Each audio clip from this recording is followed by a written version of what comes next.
Hello, I'm Cunningham and welcome to my series of videos explaining equity release.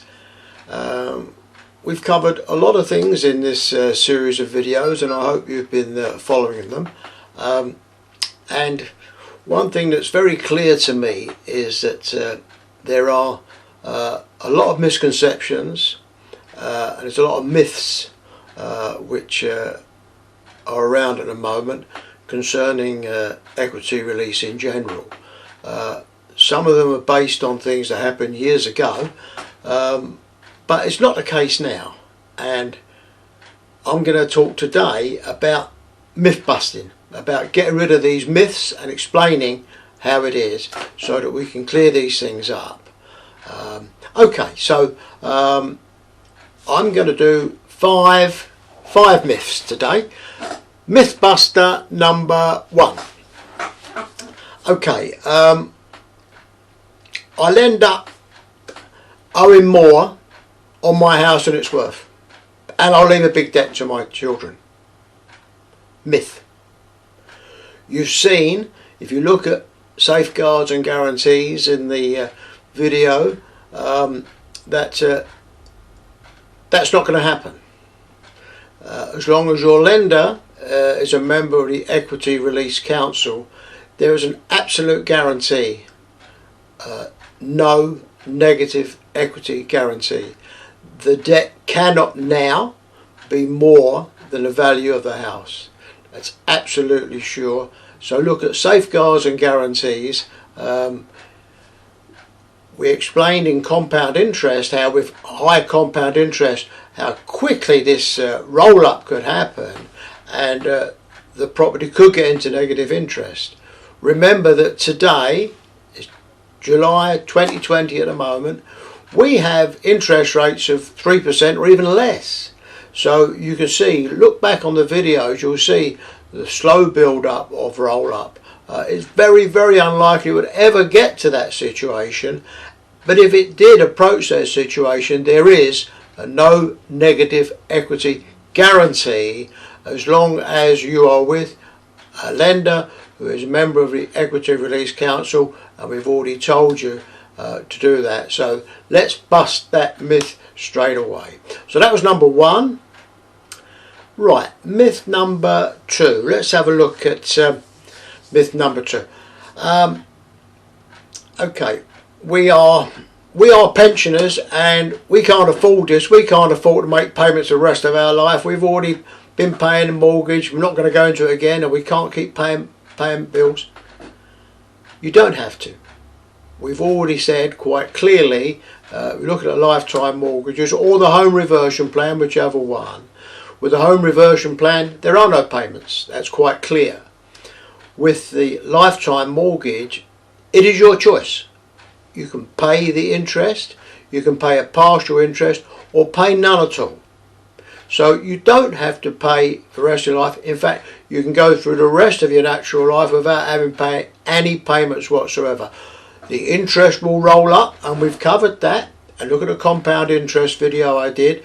The interest will roll up. You have to be aware of that. But you do not have to pay for the rest of your life. So that's busted that myth. Let's look at another one. Mythbuster number 3. Oh, this is a good one. I'll no longer own my property. It won't be mine anymore. I'll lose my property. I'll be slung out. I won't be able to live there. Nonsense. First of all, if you did a home reversion plan, and we've spoke about those, if you did a home reversion plan, you would be selling part or all of your property to the plan provider. So if you sell them your property, you would be giving them your property because you're selling it for a consideration. You would still be able to live in the house for the rest of your natural, because that would be the agreement. So would you be losing your property? No, you wouldn't lose it, you would be giving it, which is different. So that's a home reversion plan. And if you chose to do that, that's the ramifications. You're not losing your property, but you can still live in it for the rest of your life. So that's home reversion. On the lifetime mortgage, already covered this with lifetime mortgages. It's like any other mortgage. All these naysayers who have mortgages all around the country and moan about lifetime mortgages, they've all got mortgages, but they talk about their house, they still own their house. All they've done is to take a loan from a provider and they've put their house up as security for the loan. Simply that. You still own your house with a lifetime mortgage. So this thing about, oh, you lose your house and they take it away. They don't take it away. They'll take it if you sell it to them. That's your decision. It's a lifetime mortgage. You still own your house. It's a loan. Pay the loan back. You get a house unencumbered with mortgage. Nothing changes. It's an ordinary mortgage. So let's hope that's dispelled that myth. Oh, here's a good one. Of course, I can't get one of these lifetime mortgages because I've already got a mortgage. We've had a mortgage for years, and so we'd have to finish this mortgage first, and then in a few years' time we can look at a lifetime. No, that's not the fact. Look back on the videos. You can see that if you've got an existing mortgage, then you can still apply for this lifetime mortgage. Your existing mortgage would have to be paid off, but it could be paid by this lifetime mortgage. And remember, we looked at something else called a retirement interest only mortgage, a similar thing, not actually equity release as such, but we did explain that. So if you've got a mortgage, it may well be that you're worried about, so you haven't got the money because there's going to be a shortfall coming up. You can still apply for that lifetime mortgage. It would pay off your current mortgage. So having a current mortgage does not preclude you from applying for a lifetime mortgage, or indeed a home reversion plan, because again it will be paid off out of those proceeds. So that doesn't stop you from doing it. So that was number 4. Let's do one more for you. One more. Oh, I like this one. I won't be able to leave a legacy. I won't be able to leave anything for my niece, my nephew, my children, because it'll all be owned by the lifetime mortgage company. No, it won't. It will be what you agree for it to be when you organise the lifetime mortgage. If you want to guarantee a certain percentage of your property to be left as a legacy, you say to your equity release advisor, yeah, that's fine, but I want to make sure little John and little Susie, they get this, that, the other. You agree what percentage of your property you want left as a guaranteed legacy. It will be arranged, and that will be set aside so you can, in fact, it's not a case of not leaving a legacy, you can leave a guaranteed legacy. So again, these are myths that are built up and people talking about things that have changed, but they haven't realised these changes have taken place.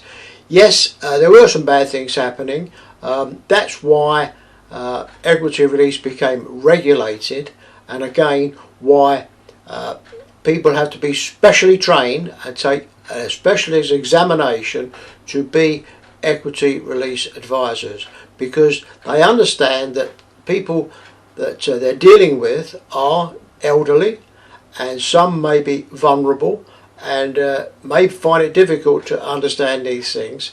So that's why they're specialised people. So make sure that you speak to a qualified equity release advisor. As always, you know that you can get in touch with me, you can telephone me. If you want to speak to an equity release advisor, let me know. I'll arrange for an experienced equity release advisor who's a member of the Equity Release Council to come along and see you or to telephone you and discuss your needs and discuss all these things about inheritance tax and wills and lasting power of attorneys and roll up compound interest and all these other good things. So there we are. I hope I've busted those myths today. Again, my phone number's there. Give me a call. I will call you back. It'll be an answer phone and answer any questions. So there we are. On to the next video. Bye.